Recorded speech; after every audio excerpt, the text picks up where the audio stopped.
अब बात उस रिपोर्ट की जिसने नेतन्याहू से लेकर बाइडेन तक सबको डरा दिया है। इजरायल के कमांडर ने एक तरह से ऐसी बात कबूल कर ली कि अमेरिका भी इजरायल से कहने लगा है अब तुमसे ना हो पाएगा। हमास के खिलाफ इजरायल का ग्राउंड ऑपरेशन अब बुरी तरह फंसता नजर आ रहा है।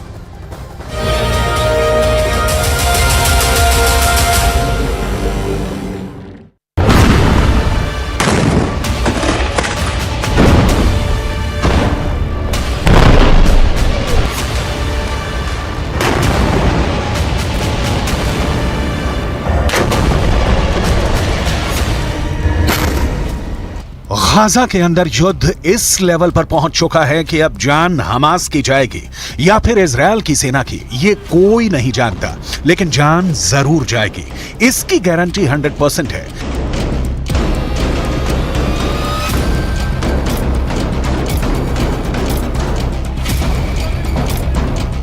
ये गाजा में क्लोज क्वार्टर बैटल का वीडियो है, यानी कमरों में लड़ा जाने वाला बहुत करीबी युद्ध।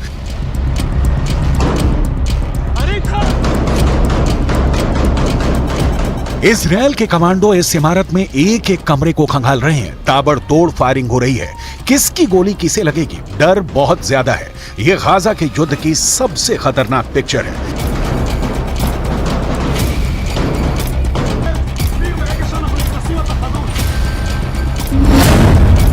लेकिन इस बीच एक बड़ी रिपोर्ट आई है जिसके मुताबिक गाजा में युद्ध अगले 2 महीने तक खत्म नहीं होने वाला, यानी जनवरी और फरवरी के बाद हमास मार्च में भी जिंदा रहेगा। इस बार की पूरी गारंटी दी जा रही है। यह रिपोर्ट इजरायल की सेना के ही एक अधिकारी ने दी है। सवाल है कि 5 महीने युद्ध चला तो क्या हमास बचेगा या इजरायल? इजरायल की सेना को दक्षिण में सिर्फ खान यूनुस इलाके में अपना ऑपरेशन पूरा करने में 4 हफ्तों का वक्त लग सकता है, यानी 1 महीना या कहें पूरा दिसंबर और जनवरी इजरायल की सेना खान यूनुस में लड़ती रहेगी। इसके बाद हमास के खिलाफ पहली स्टेज का युद्ध लड़ने में 1 महीने का वक्त और लगेगा, यानी फरवरी के बाद मार्च में भी युद्ध जारी रहेगा। इजरायल और पश्चिमी देशों की मीडिया को यह बात इजरायली सेना के एक बड़े अधिकारी ने बताई है। उत्तरी गाजा पर कब्जा करने के बावजूद इजरायल की सेना को गलियों में युद्ध लड़ना पड़ रहा है। अब दक्षिण में खान यूनुस की गलियों में जंग जारी है और यहां का युद्ध तो और भी खतरनाक बताया जा रहा है।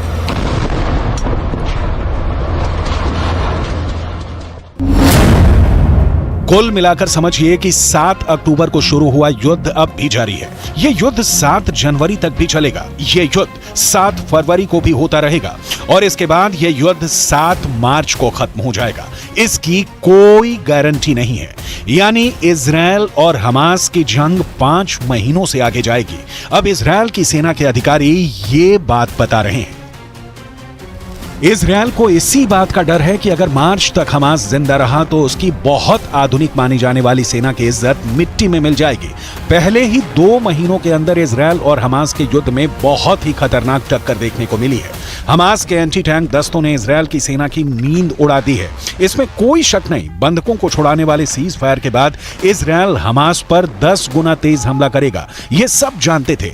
इजरायल ऐसी हर कोशिश करेगा जिसकी वजह से हमास के पास ना बचने का रास्ता हो, ना भागने का। लेकिन अब जो टक्कर देखने को मिल रही है उसमें हमास के एंटी टैंक दस्तों ने गाजा के हर चौर, हर गलियों में इजरायल की सेना पर हमले तेज कर दिए हैं। इजरायल की सेना अपना टैंक किस गली में ले जाए और किस में नहीं, और किस गली में जाकर उस पर हमला नहीं होगा, ये गारंटी कोई नहीं दे रहा। बिस्मिल्लाह अल्लाह।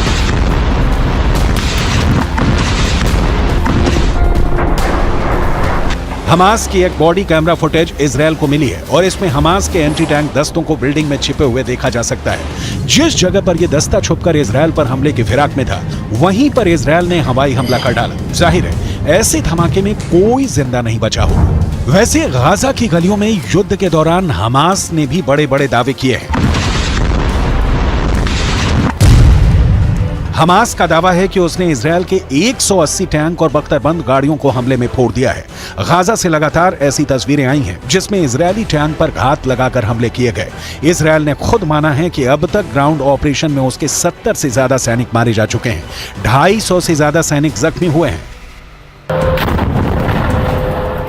लिहाजा हमास के खिलाफ जो ताकत इजरायल को माना जाता है उसके मुताबिक नतीजे तो इजरायल को भी नहीं मिले हैं। हालांकि नेतन्याहू के सामने अपनी छवि को बनाए रखना बड़ा चैलेंज बन चुका है और गाजा पहुंचकर उनकी पहली कोशिश इसी तरफ नजर आती है।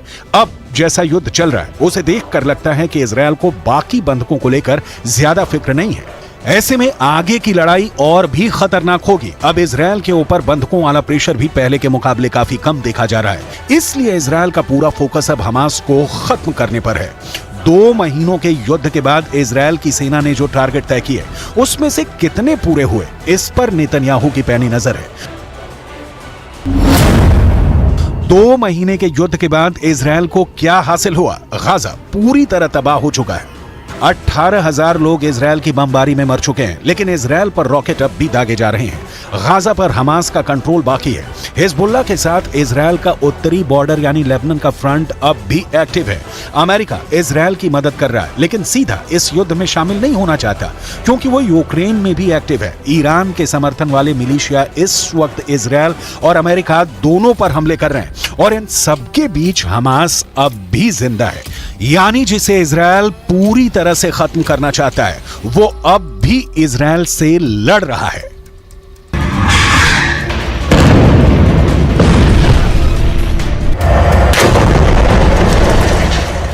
It remains imperative that Israel put a premium on civilian protection.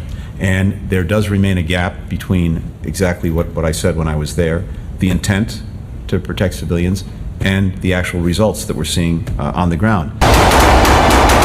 Israel की सेना दावा कर रही है कि वो गाजा में हमास को चारों तरफ से घेर रही है, इसलिए ऑपरेशन में वक्त लग रहा है। लेकिन गाजा से कुछ वीडियो ऐसे भी आए हैं जिससे लगता है कि इजरायल की सेना गाजा में बुरी तरह से घिर चुकी है। ये वीडियो हमास के टनल वाले दस्ते ने तैयार किया है। जहां इजरायल की सेना ने कैंप लगाया हुआ है, वहां हमास के लड़ाकू दस्ते चुपके से जमीन से निकलकर उन पर नजर रख रहे हैं। ये इजरायल को डराने वाला वीडियो है। हमास की नजर इजरायल के एक एक फौजी पर है। इजरायल को टक्कर देने के लिए हमास ने एक नया वीडियो रिलीज किया है। यहां हमास के रॉकेट दस्तों ने अपने ठिकानों को उजागर करके दिखाया है कि उसके पास इजरायल पर हमले के लिए कौन सा नया हथियार है। ये M19 रॉकेट है जिसकी रेंज करीब 100 किलोमीटर है।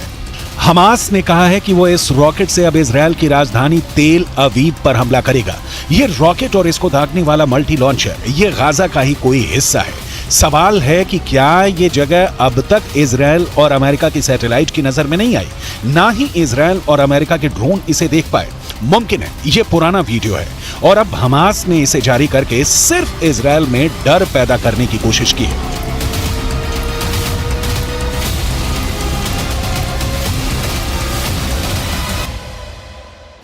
गाजा के अलावा इजरायल के लिए उत्तरी बॉर्डर बड़ा खतरा बन चुका है। ये लेबनान बॉर्डर पर इजरायल की बड़ी पोस्ट है और यहां हिजबुल्लाह ने एक एंटी टैंक मिसाइल से हमला किया और फिर देखिए क्या हुआ।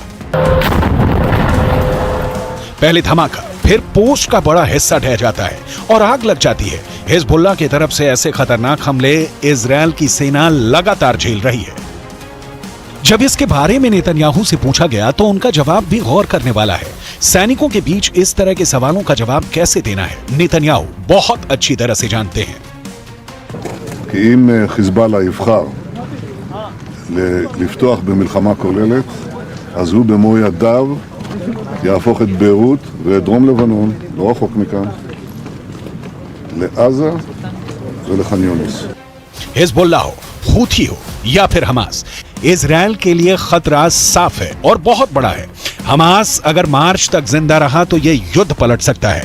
यह बात नेतन्याहू भी जानते हैं। उनके सामने दबाव बहुत ज्यादा है कि युद्ध को जल्दी से जल्दी खत्म किया जाए, जल्दी से जल्दी बंधकों को छुड़ाया जाए और जल्दी से जल्दी हमास को खत्म करने का ऐलान किया जाए। अगर वो ऐसा नहीं कर पाए तो ना सिर्फ दुनिया में बल्कि घरेलू मोर्चे पर भी उनकी बहुत ज्यादा बेइज्जती हो जाएगी।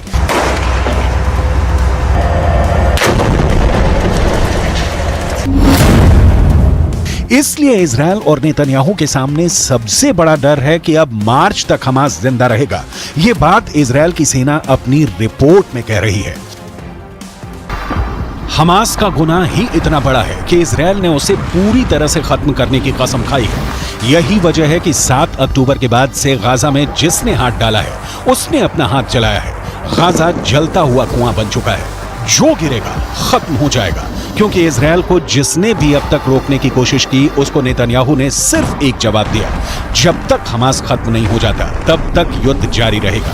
बंधकों को छुड़ाने के लिए सीज फायर तो कर दिया गया, लेकिन एक बात साफ है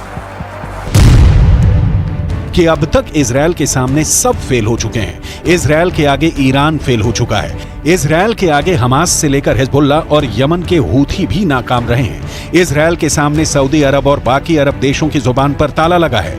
अरब देश पूरी तरह फेल साबित हुए हैं। इजरायल के खिलाफ रूस भी फेल हो गया और इजरायल ने अमेरिका को भी बता दिया कि वो इजरायल से है, इजरायल उससे नहीं, यानी अमेरिका भी फेल है।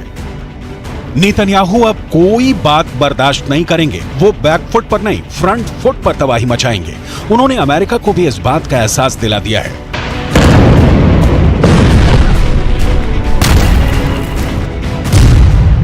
कि हमास को खत्म करने तक बिल्कुल नहीं रुकेंगे। हमास की मौत 100% पक्की है, ये नेतन्याहू की गारंटी है।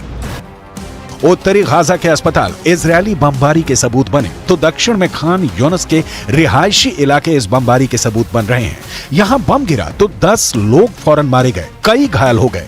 तबाही की ऐसी तस्वीरें हर जगह दिखी। गाजा में बमबारी रोके, इसके लिए इजरायल पर दबाव डाला जा रहा है, लेकिन उसका असर शून्य है। इजरायल को अमेरिका से मिल रही मदद इसका सबसे बड़ा सबूत है, जो फिर से सीज फायर की कोशिश के आगे दीवार बन चुका है। अमेरिका ऐसी बमबारी रोकने के लिए संयुक्त राष्ट्र सुरक्षा परिषद में आए प्रस्ताव के खिलाफ वीटो कर चुका है।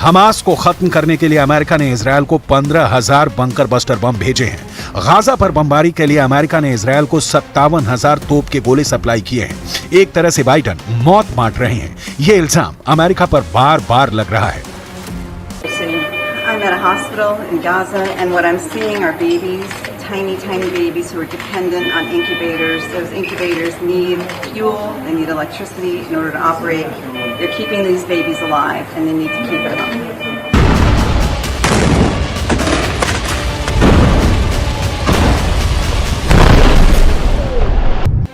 अमेरिका एक तरफ कह रहा है कि युद्ध जल्दी खत्म हो, दूसरी तरफ वो ये भी नहीं चाहता कि सीज फायर हो। अमेरिका इजरायल को लगातार बम भेज रहा है और इजरायल गाजा पर लगातार बमबारी भी कर रहा है, लेकिन 2 महीनों के बाद भी ये युद्ध जारी है और हमास जिंदा है। सवाल है कि क्या हमास के पास इतनी बड़ी ताकत है और क्या इजरायल इतना कमजोर है कि वो मार्च तक हमास को खत्म नहीं कर पाएगा?